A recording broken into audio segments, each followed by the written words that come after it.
Alright guys, so I'd say this is going to be a video on its own. We got the blue truck backed up over here because we're going to work on it here this evening. It's a Friday evening. I do plan on running to Lamar tonight and getting some stuff, so should be an interesting evening. We'll see how it goes. But just to give a little idea of what's happening here, and not this weekend, so not tomorrow, but the next weekend, Limpy is having a no prep race here at Ozark Raceway Park, ORP in Rogersville, which is like 20 minutes from the house. And there is it's a daily driver class. So they got daily driver, true street, and then obviously the normal small tire, which it's all a small tire. You gotta have a 28-10-5 is the rule, no matter what class. So there is a daily driver class, and I got this bright idea to why not try racing the first gen in it after being in Texas. I mean, seeing the back end stuff, I've got the bug to do it, and this is a back end race at ORP. It's not a front side race. So the plan is to make the truck lighter, and I've got a bottle on the way for it, so we're probably going to spray it. We'll see how testing goes. I talked to some guys, and they said as long as if you run a 6 something, they think that you'll compete. I'd really like to get in the 650 range, so obviously no VE truck has ever been in the 6s, let alone a 650. That'd be kind of neat, yeah, but also nobody's sprayed it going down the track, such as myself. We got 2 brand new Hoosier CO7s because there was 2 that were bad, and I've got 2 newish ones. So we just got those done today, and I think the plan for this evening, I'm going to have to go get my hood stack hood, put the hood stack on, because yes, I know a lot of you guys like the full exhaust. I do too, but the full exhaust weighs, well, the box with the full exhaust in it was over 100 pounds, so I'm going to assume with the tip it's probably a little over 100 pounds maybe. But yeah, the hood stack hood, and then take rear bumper, or not rear bumper, but rear hitch off, and we're going to probably take the gooseneck hitch out so we can get it back down to around that 5600 mark, because it was 5640 with a full tank of fuel on the street tires, and the Hoosiers are a good bit lighter. We have it written down somewhere. There was a thing that said how much my sidewinders were. Yeah, or the 58.9, and I think so, those were 47. So our street tires are 58 pounds a corner, 59 pounds a corner, and the Hoosiers are much less, 47-ish. So there's some weight there as well. Yeah, whenever I weighed this thing at 5640, it was full tank with me in it, tailgate on, street tires, and the hood stack. And no hitch. So neither of the hitches. So we gotta get both hitches back out. We're gonna race it on the slicks and with the hood stack. So that's kind of the idea. Light as possible. Try and go maybe 1 round. Obviously there's gonna be some really fast stuff there, and I'm just simply not gonna be able to keep up. Those guys were saying a 16 of some sort would probably win it, but I just want to go like 1 round and get some experience. It'd be kind of neat. And then tomorrow, I think Andy is going to be gone, but tomorrow night is Midnight Drags out at ORP, and then King of the Streets following that. So I think Midnight Drags, from what I'm gathering, is more of it's kind of like a test and tune deal. I don't know, anybody can run. So I'm going to probably do some testing out there tomorrow night on fuel, no nitrous, and just see how fast I can get it back to on fuel. Obviously it's been that 714, but it is not the case. I can't run that much timing in it with this engine, so we're going to see. It just doesn't make as much steam as the old engine. So if I can get in the 730s range again, we'll be good to go. I think that's probably doable. Adding and removing things, I have to get back down. Yeah, I think maybe we have something that'll make up for it. But obviously nitrous can make up for a lot of things, but bottle's not here yet. I'm not. Before I do anything with nitrous, I'm going to work on getting a spool jet kind of set up so it spools quick. If you guys seen any of the Limpy races, those cars come up in 3 to 4 seconds pretty effortlessly, and I don't want to lose a race at the line. That is my biggest fear, is it not being on the charger and it just leave and do a terrible 60 foot and all that. But I do want to get into the backside no prep stuff, and what not a better way than do one at 20 minutes from the house. There's a 43-mile street drive that's required that you got to do, so that'll kind of even the playing field a little bit. Obviously these brand new freaking Mustangs with Whipples on them and shit are stupid fast, and they get driven every day. So hopefully I don't make any enemies at this deal, being 4-wheel drive. Oh, well, we will. Yeah. Oh well, I mean, in all reality, I drive my crap more and further than they do, so they can't complain. You make enemies, and someone's scared of that, their shit's not fast. Yeah, exactly. If you're one of those guys that is a no prep guy and you complain about all-wheel drive or four-wheel drive on no prep stuff, your stuff is not fast enough. Not even close. If you notice all the actual fast guys, they never say a word about it. That's like an automatic W for them. Even though the Tesla Plaids that go 590 right out of the box, that is some BS. I will say that. But we're gonna go ahead and get after it. It is hot out. Today is the hottest day of the week. Perfect for me to choose this, but it is Friday. Glad to be off work and doing some wrenching, I guess. So bumper and stuff are coming off. Put you guys on time lapse. See what we can get done.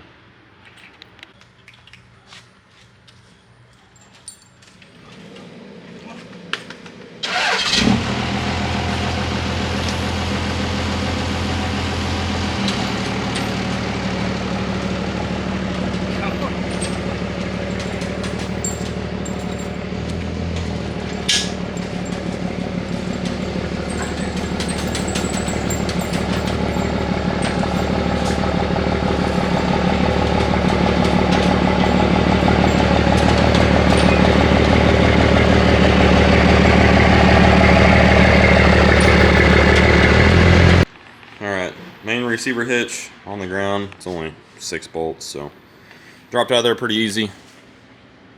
And now I think we're going to loosen up the bed and try and get it lifted up off the frame enough for me to get the gooseneck ball out. I got to take the safety chain deals off first, because obviously those go through the bed, but get those off and then lift the bed up a little bit and see if we can't get this gooseneck out of here, because in all reality this is going to go in the dually, because it is the nicer of the hitches than that thing had, and I sold the hitch that was in that, so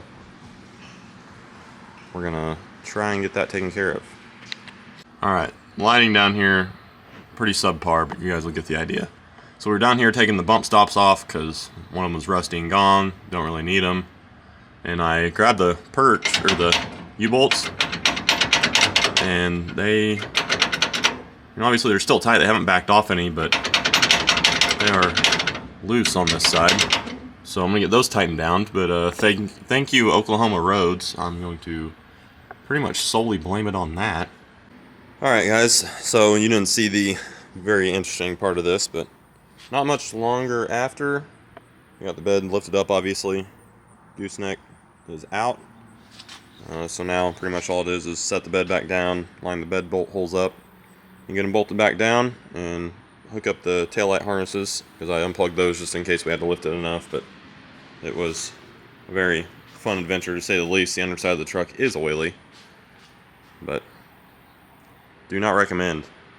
Don't put a gooseneck ball in your race truck, even though you may think it's super gangster. I have never put a ball in it, no. No. It's going to go straight into the dually once I get it running and then find a 2-post lift. Alright, real quick before we go get some food, bed's back down. While I was getting some of that stuff back on and hooked up, Andy weighed all the stuff we took off. Came out to 103 pounds. So, it'd be really nice if it was good for a 10th. Yeah, a bunch of stuff, so obviously you don't want to always take weight out of the rear. The front would be better with weight bias on this thing, but 103 pounds is 103 pounds, and then tomorrow, taking off the exhaust, we'll lose some more, so see what we can do. Whenever I show up for that race, I'll probably only be trying to race on like half a tank or something like that, so I can get down to as low a weight as possible. But that is where I'm going to end up for the night with weight reduction.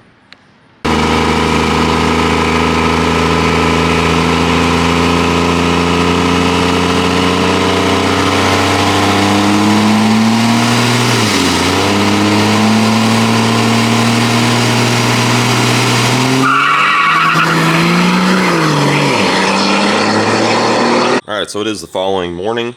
You guys saw our attempt at test hits last night. So, first hit, it acted very weird, and it didn't shift. I think it hung second. I haven't looked at the log, nor probably will I. And then the next pass, after letting it sit and cool down a little bit, it went first to third. So I don't know what's going on there, but I'm going to continue as if nothing happened, and we'll try and figure it out. I might do a bane adjustment, but Got some work to do today. It has rained this morning. The driveway is definitely wet, but probably I gotta see if this front main is the correct steel because I have a wear sleeve on it. But if so, we'll be good to go and pull the front cover because it is leaking pretty bad out of the front main or somewhere around there. So that is the plan for today. All right, Gav, what are we doing? All right, so these are all the sensors that I have accumulated from stuff that the guys at Firepunk have sent me over the past trying to diagnose this stuff, because previously the only time it wasn't doing, or it was doing stuff weird, it would not downshift to second. Like if I was coming down to a stop, it would go third down to first. Well, now it's doing it while upshifting. So I swapped a harness out before. I've taken the BD kit out of it and put the 2000 plus newer style electronics in it. The anteater prefers a certain kind, I forget which, but basically we have what OEM would be, which is this stuff, and well, mainly this, and then we got the BD kit, which uses this style sensor, which is typically a lot more robust and reliable. But this came out of the truck. I think I'm gonna go ahead and throw this back in because these really, I don't know, I don't see these fail that often. Like, is it possible? Absolutely. Nobody makes these that are just 100% reliable. We'll never replace them. Like, that just doesn't exist. So I think the anteater's okay with the BD kit. I think we might go back to that, but we have to drain the trans and drop the pan and get the valve body out of it. So why do we have a pressure gauge on the trans now?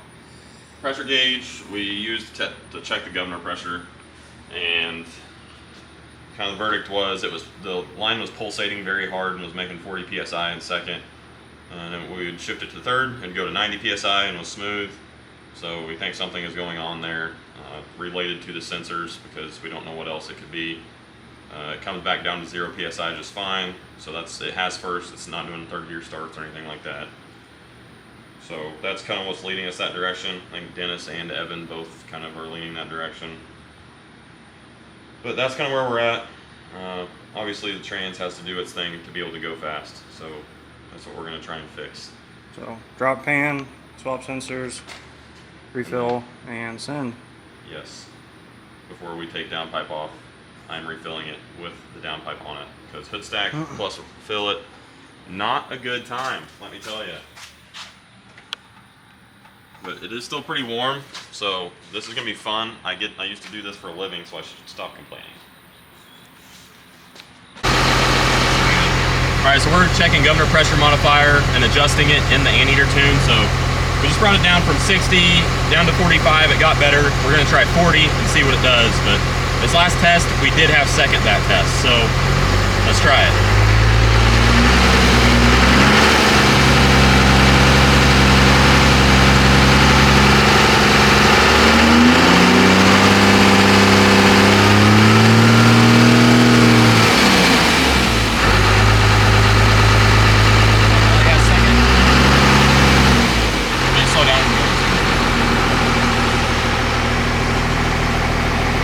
It locked up there before it.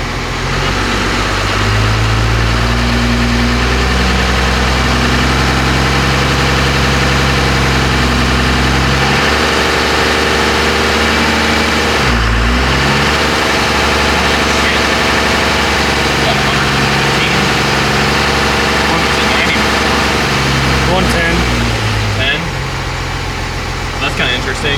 It was at 90 last time. We changed it 5 psi and it gained a We dropped the second gear modifier. Yeah, I'm gonna go up through them again. Give me a second now. It's like 30 even. It's coming up the more you drop the modifier. The peaks and the valleys are much lower, or less sporadic, so it was even worse, but see what it looks like whenever we go to third.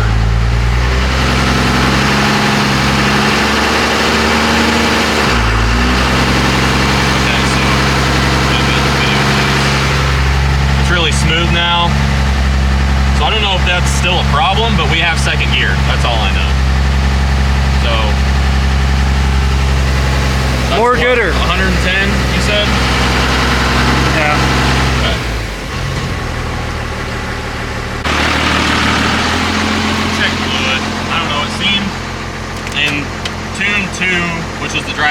seemed fine, seemed normal.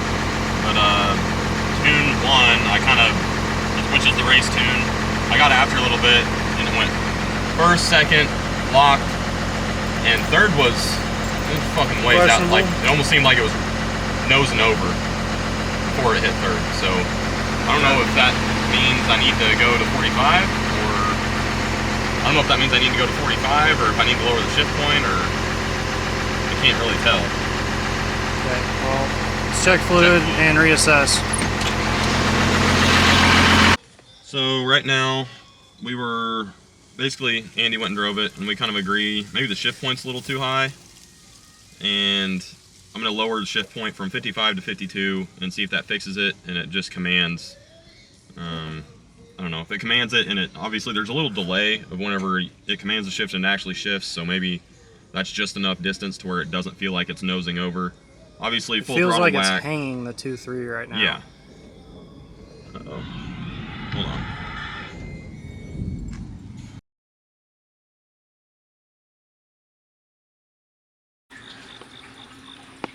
Alright guys, we are here Sunday working on the truck.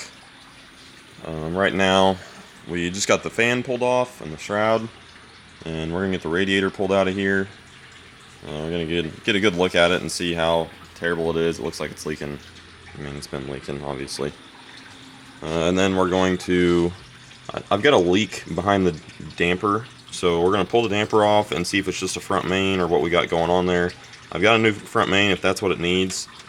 So we'll fix that. It does look like the cover itself is not really leaking, and there's a few drips here and there, but that's probably because I need to go ahead and go through these and check, make sure they haven't rattled loose with the added timing. It seems to rattle things.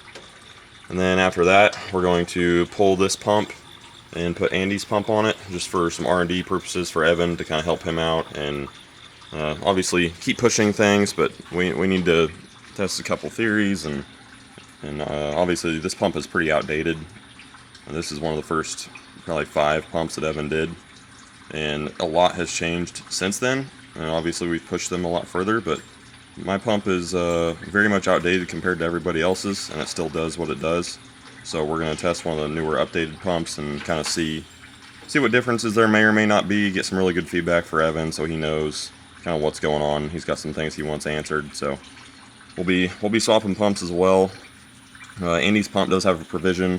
It's not a non-intercooled top, it's an intercooled top, so that it has the right nut for TPS, so I can throw the TPS on there and scale it correctly, and maybe run it to the maximizer and have TPS hooked up on the maximizer for some festivities. But that's what we're doing today on this Sunday. Brutus is doing Brutus things. He's mad Andy's inside right now, but that's what we're working on. We're gonna get down to the damper and try and break these bolts loose. Alrighty, so we've gotten a lot of the boring stuff out of the way. I put a new front main seal in it, so I pulled that piece off, cleaned everything up really good, and installed the new one in that retainer, and then bolted the retainer back on. I retorqued the front cover. There was some bolts along there and then the bottom right that weren't quite the correct torque spec, and they definitely moved some, so hopefully that'll take care of a few little, we had a few leaks coming from like right here and like right here that would show up after driving to Texas or something like that, so hopefully that's good. Next we're gonna move on to swapping the pumps around, so gotta get the injection lines off and all that good stuff, and bust the gear loose and get it off there. But all in all, shouldn't be terrible. But Evan swaps these in like freaking 15 minutes on his truck, so he's gonna make fun of us the entire time. Alright, quick update. Pump is bolted up, the nut is torqued, feed is ran. We're working on the return right now. My case pressure port or tap, it does not work on this one, and Andy's has not been tapped yet, so working on that right now to go get new drill bits because that piece ruined every drill bit we had. But I think right now I'm going to tighten a couple more things up, and then I'm going to start putting the front end back together, and then we will start putting the lines back on once the return is completely situated. I don't want to mess with putting lines on if the return is not good to go. So We're getting closer, but I'm gonna go ahead and start throwing the front end back together. I gotta torque the balancer because I just got the bolts put in and the balancer installed. Get the belt thrown on and radiator thrown in it. So we're making progress. But it is not just a simple pump swap, as there's a few minor differences on this pump that we had to make some adjustments for. So right now it is working all right. It's not terrible. All right.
Alright guys, we're doing some cleanup after that hit that you guys just saw.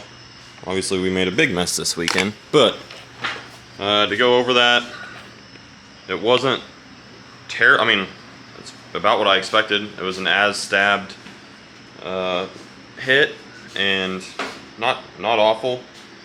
Some big takeaways are it stages so much faster. It comes up on the charger so much quicker, and I could have got after it more and made it come up even faster, so that's kind of interesting.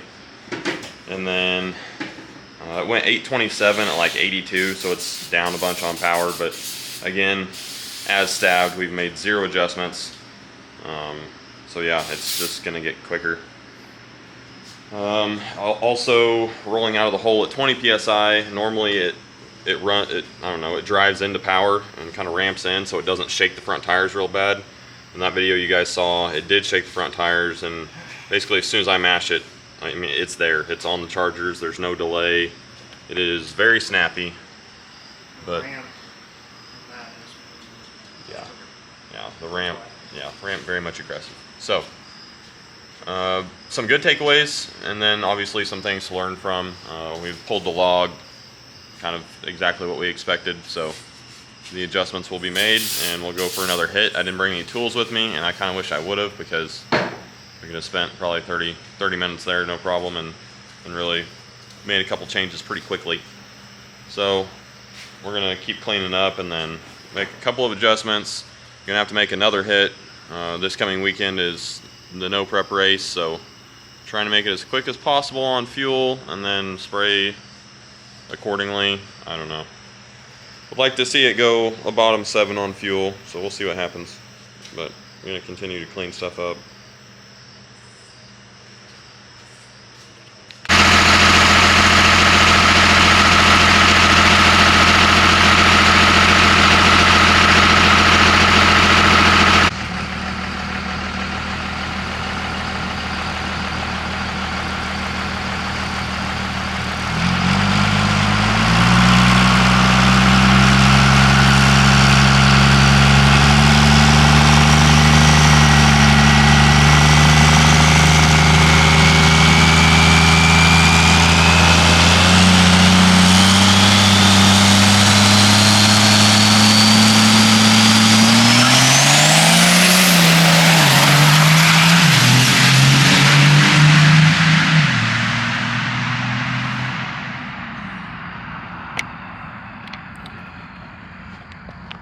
Okay, so this is the Wednesday before the Saturday no prep event. We've been testing pretty much every night this week. That was the first spool up with nitrous on street tires, and I believe it was spraying all the way down. So we'll see what the draggy says when he comes back. But no pops, no bangs, no 12 valve parts on the asphalt. That's a win.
Okay, that was nitrous test pass number 2. First pass was good.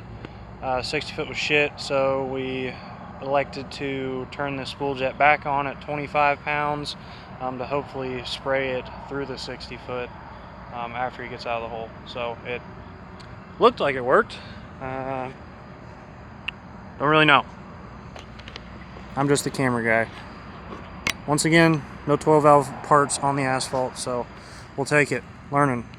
What is going on, guys? So based off all the previous clips, we didn't do a whole lot of talking. I think Andy did a little bit of talking. I really didn't. So we've been preparing for this Saturday for a no prep race. Last night, as you guys saw, we got the bottle in it. We went as faster than I've ever went in the truck in the 8th by about 1.5 miles an hour, which, I mean, to you guys that aren't racing people, it's not as much as it sounds like, or I don't know.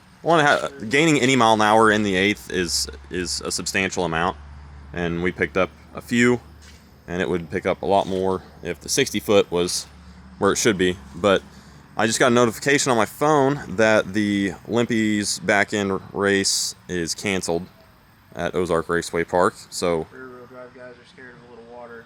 yeah, apparently they're scared of, I don't know. Obviously there's a hurricane going on. They said with the potential for rain, they didn't want to chance it, and they're going to go ahead and cancel it. Today is Thursday. Looking at the forecast, it's gotten better all week long. In fact, it was pretty bad, and now there's like no chance of rain for Saturday. So I am very bummed. We've been out 3 nights in a row with this thing, trying to figure some stuff out, test some new stuff out. I mean, we're helping Evan in the meantime too with testing pump stuff. So it's always fun to do that in general, but preparing for a race was pretty fun. We're gonna go ahead and throw the Hoosiers on it and probably do some more. I'm running into some issues with shifting. So far, there's a very long delay after the shift is commanded to whenever it actually does shift, and we're going to try and work through that and figure that out, see what we got going on. There's a couple different things it could be. So yeah, the 2-3 shift is 13 miles an hour delayed, and it's getting up there in RPM, and 1-2 is about 10 miles an hour delayed, which is really killing us. We're getting up to 3,600 RPM. And my old pump had no problem making power up there. It made peak power at 3,300, so that was just fine. But I'm not running enough timing with this engine and this pump to be making any power up there. So it's nosing over pretty hard. And it's noticeable enough in the cab, I'm like, all right, is this thing going to shift? And then it'll shift and it takes back off. So we've got to address that and figure that out, because that's definitely keeping us from going fast. That's kind of what's going on. I feel like we've done a lot to the truck in the past week. It's kind of nuts. We've definitely been thrashing. It's crazy what a race does. 15 test hits on it in the Yeah. last 3 days? Yeah, about 15 test hits. I don't know. We've learned a bunch. Definitely want to thank the guys out at Show me speed. yeah, Show Me Speed. They're out here in Stratford, Missouri. They're like 15 minutes away from here. They got the bottle filled for me, and the gentleman out there, I'm sure I will get to know his name because we'll be spending time out there, but very nice guy. Gave us tons of tips on the no prep stuff, and just tons of tips with the truck overall, so that was very much appreciated. And then the guys over in Willard at Easy Tire got my tires mounted on the Hoosiers, or they got the Hoosiers mounted for me, so definitely appreciate both of them. It's good finding local businesses that do good stuff and are in the racing side of things. So I think now we're going to end up swapping the Hoosiers over. This thing needs a bath like no other, especially due to the hood stack. And you can tell I've been braking very, very hard, to say the least. This is hands down the dirtiest these wheels have ever been. But yeah, that's plan for today. I also got a line made for the ball valve today, so I don't lose all my nitrous in my line. Because that's going to add up really quick. Refilling the bottle is $150 each time I do it, so that adds up fast, especially with all these test hits. So once we get it dialed in, it'll be fine, but we're working on that. So that is the current update.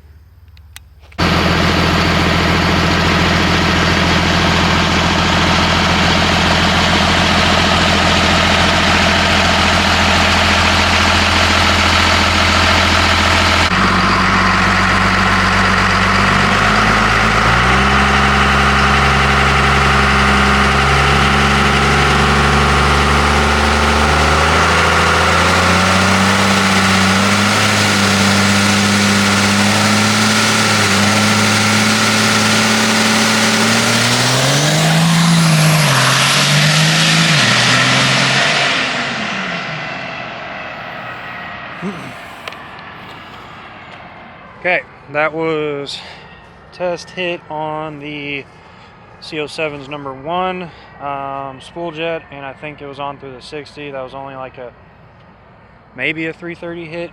There's a car sitting in a lot up here that looks a little 5.0-ish, so hopefully we got a good video of the tire crack on that one. But we're just kind of shooting in the dark here with the tire pressures and whatnot.